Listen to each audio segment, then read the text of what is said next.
Kenapa kami diangket? Kan yang melaksanakan pemilu kan KPU. Bagaimana kalau DPR menggunakan hak angket? Ya.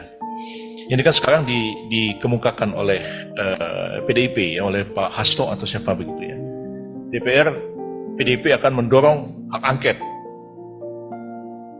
Hak angket itu hak DPR untuk melakukan penyelidikan, ya, terhadap satu dugaan pelanggaran yang dilakukan oleh pemerintah. Nah, pemerintah kan bisa bilang, kenapa kami diangket? Kan yang melaksanakan pemilu kan KPU. Kenapa kami diangket? Kan yang melaksanakan pemilu kan KPU. Jangan dipisah, biar gelut sendiri soal hak angket. Yusril ribut dengan dirinya sendiri. Dulu, Yusril menganjurkan hak angket soal pemilu curang. Kini, Yusril menolak hak angket. Assalamualaikum warahmatullahi wabarakatuh. Bertemu kembali dengan Kang Sen di Indonesia Radio. Para sobat, sangat viral di media sosial, terutama di Twitter, di mana dengan sangat tegasnya Yusril menolak hak angket soal kecurangan pemilu. Yusril beralasan bahwa yang menyelenggarakan pemilu adalah KPU. Dengan berbagai argumen, Yusril menolak hak angket. Ya, mengapa demikian? Ya, karena Yusril menjadi salah satu tim ses 02, tim ses Prabowo Samsul.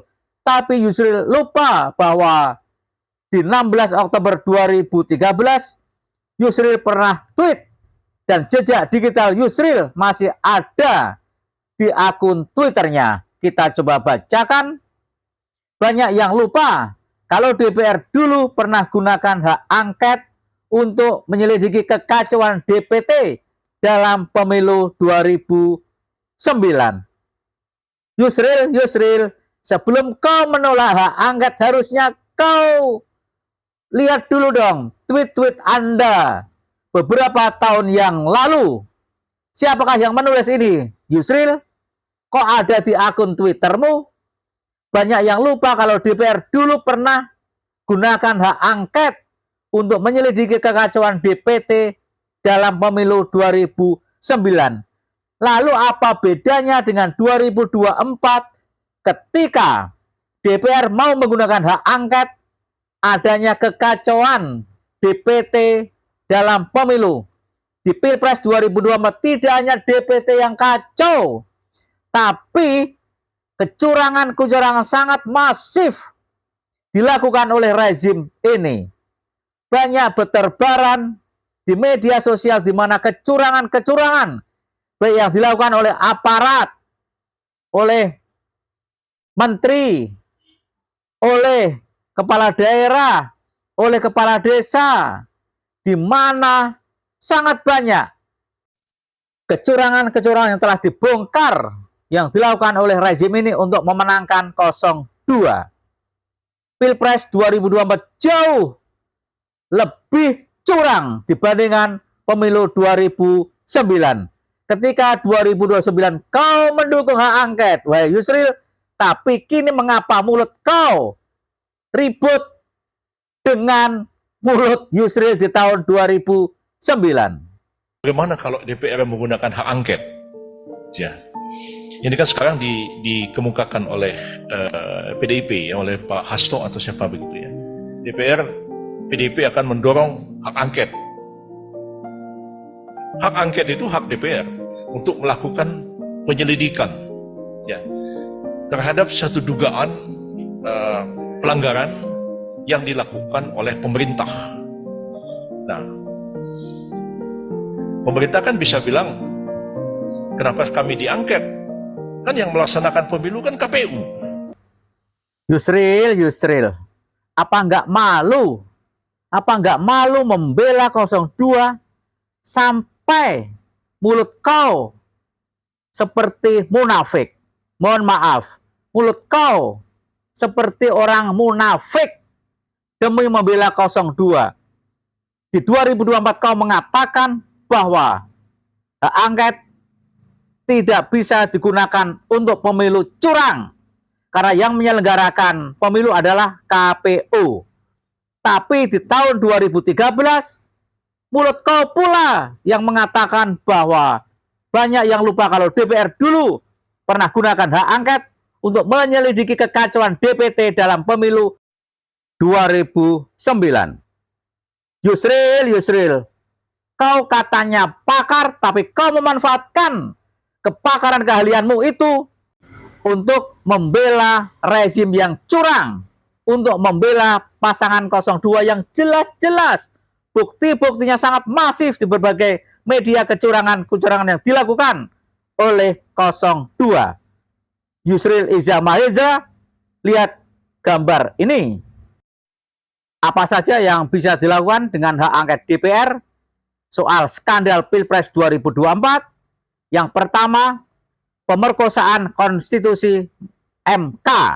Ya, MK diobrak-abrik oleh Paman Usman. Kemudian yang kedua, pemerkosaan PKPU, KPU.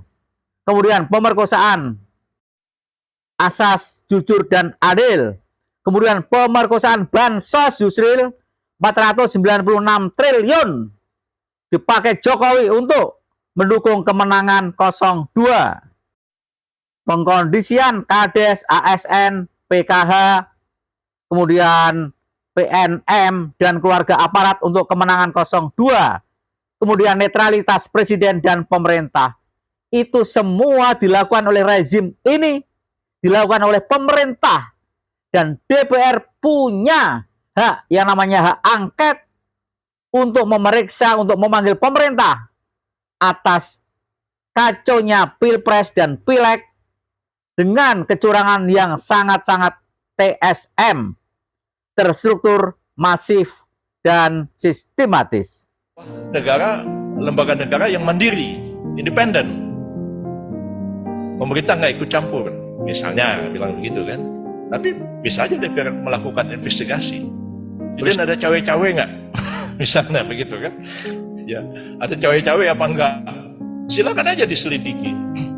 Dan kalau sekiranya memang hasil angket itu mengatakan cukup alasan ya, pelanggaran, maka hak angket itu kan memberikan rekomendasi kepada aparat penegak hukum untuk mengambil satu tindakan. Ya, jadi seperti itu. Tapi apakah hasil angket itu akan menggugurkan hasil pemilu? Apalagi hasil pemilu itu kalau diputus oleh Mahkamah Konstitusi, dia sama sekali tidak menggugurkannya. Bisa aja, misalnya ada polisi atau ada tentara atau ada orang sipil siapapun yang ternyata cawe-cawe memalsu misalnya komputer KPU sehingga si A menang yang harusnya nggak menang. Orang itu bisa dipidana. Ya pidana itulah sanksinya kepada dia, tapi tidak menggugurkan hasil pemilihan umum apalagi telah diputuskan oleh Mahkamah Konstitusi. Saya kira itu saja yang dapat saya sampaikan. Ada yang mau tanya silahkan. Amat sangat disayangkan para sobat, Yusril ini. Apakah Yusril di tahun 2024 beda dengan Yusril di tahun 2013 yang nulis tweet ini? Biarlah masyarakat yang menilai. Soal hak angket, sudahlah Yusril. Partai kau tak lolos. Partai kau dapat berapa? 0, ya PBB ya. Itu artinya umat Islam nggak mau memilih PBB. Dapat berapa Yusril? 0, apa 1, ya. Udahlah, partai kau tak lolos. Dan jika kecurangan Pilpres dibawa ke DPR, ya terserah DPR dong Yusril. Kau nggak bisa cawe-cawe. Tapi kalau dibawa ke MK, nah itu job kau. Kau dapat job. Justru kau akan dapat job, ya kan? Itu yang kau mau.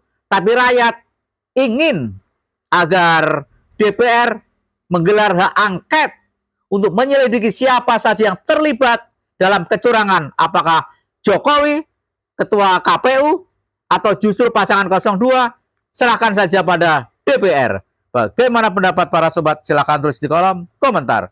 Wassalamualaikum warahmatullahi wabarakatuh.